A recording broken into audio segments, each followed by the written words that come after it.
예, 안녕하세요. 오늘은 잠언 33번째 묵상 같이 나누는 날입니다. 잠언 21장 1절로 15절에 대해서 같이 생각을 좀 나눠보려고 합니다. 잠언을 읽다 보면 하나님께서 지혜자, 선인, 성실한 자, 의로운 자의 편을 들어서 하나님이 그 편이 되시고 그들에게 복을 주신다, 이런 말이 자주 나옵니다. 반대로는 어리석은 자, 악인, 게으른 자, 불의한 자는 하나님께서 결국 환난에 던지신다라고 말하기도 하죠. 이러한 설명은 사실 정답에 가깝죠. 너무나 바른 말이어서 오히려 우리에게는 실제적으로 옳은 말이긴 한데 실제적으로 다가오지 않을 수도 있습니다.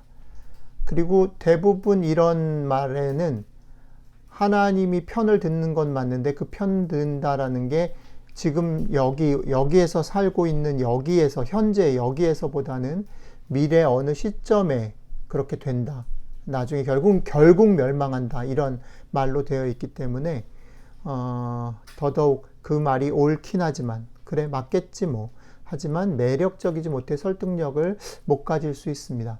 그런 반면에 잠언에는 그렇게 하나님이 편을 든다라는 말뿐 아니라 오늘 제가 소개하려고 하는 몇몇 본문처럼 우리가 여기서 생생하게 경험하고 느낄 수 있는 일상의 그런 논리와 어법으로 말해지는 것들도 있습니다.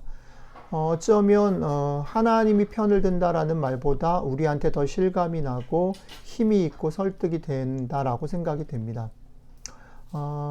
그리고 저는 잠언을 읽다 보면 하나님이 편을 든다라는 말보다 오히려 실제 그렇게 하는 게 타당하다라는 것이 설득되어지는 구절이 더 많은 게 참 고맙습니다.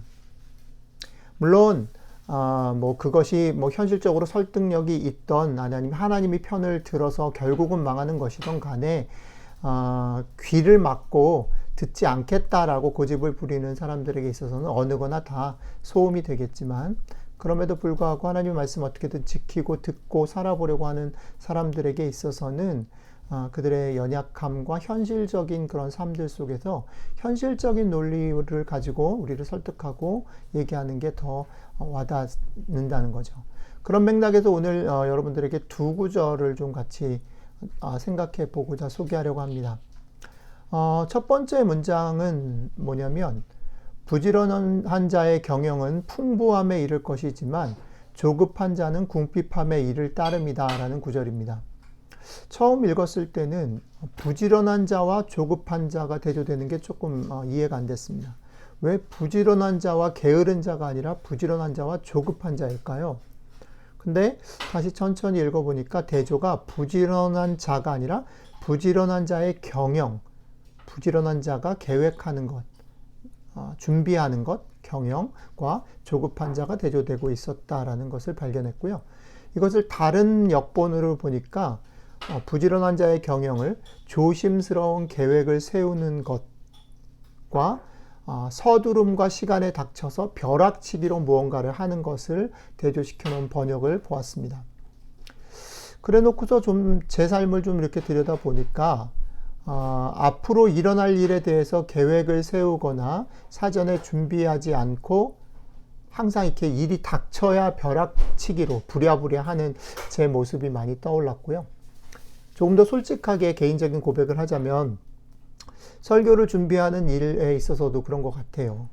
사실은 이 주간 내내 사실은 조금씩 준비해서 완성할 수 있음에도 불구하고 확실한 느낌이 오지 않는다라는 핑계로 꼭 토요일 밤을 그냥 잠을 못 자는 그런 제 모습들을 얘기하는 게 아닐까라는 생각도 한편으로 해봤습니다. 물론 우리의 삶 가운데 때로는 너무 계획하고 계산하는 것 안에서만 움직이는 것이 다 옳은 것은 아닐 수 있습니다. 그리고 계획을 해야 움직일 수 있는 사람과 사실은 닥쳐서 이렇게 일을 부딪히면서 해나가는 사람은 약간의 취향의 차이, 스타일의 차이일 수도 있습니다.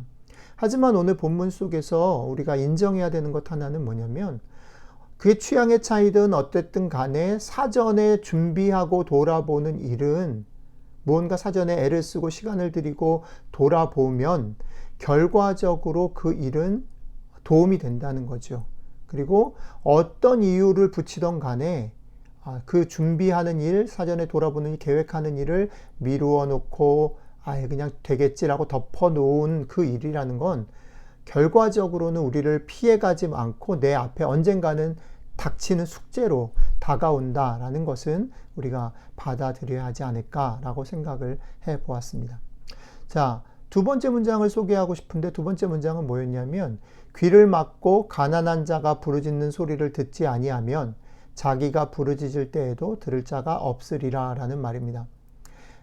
제가 이 문장을 읽었을 때 어떤 생각이 들었냐면 만약에 이 문장이 가난한 사람의 부르짖음을 외면하는 건 옳지 않아. 그러니까 가난한 사람의 소리를 열심히 들어 라고 쓰여져 있다면 그거는 뭐 아주 확실하고 명확한 명령이긴 하지만 마음이 덜 끌렸을 것 같아요.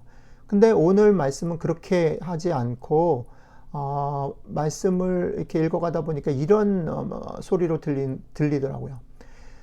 지금 내가 조금 넉넉하다라고 생각한다면 그 넉넉한 것을 뭐 즐길 수 있지만 너에게 어려운 시간 혹은 누군가의 도움이 필요해서 SOS를 칠 그런 비상의 시간이 올 수도 있다. 그것을 잊지 말아라 라고 얘기하고 있는 듯이 들렸습니다. 만약에 그것을 생각한다면 나도 어려움을 당할 수 있고 나에게도 어려움을 맞아서 다른 사람에게 SOS를 요청할 수 있는 시간이 올 수도 있다면 지금 그 도움을 요청하는 사람의 소리가 남 얘기가 아닌 거지요. 그러니까 남 얘기가 아니니까 그것에 내가 도움을 주고 또 그 소리를 귀 기울여 들을 수 있는 그 어떤 확률이 더 높아지는 게 아닌가라는 생각이 들었습니다. 제가 이 두 문장을 좀 생각해 보면서 다시 잠언을 읽고 생각하는 묵상의 원리, 원칙 같은 걸 다시 떠올려 보는데요. 우리가 잠언을 정답으로 읽지 말고 오늘 나에게 주신 하나님의 말씀으로 읽자라고 말씀을 드렸잖아요.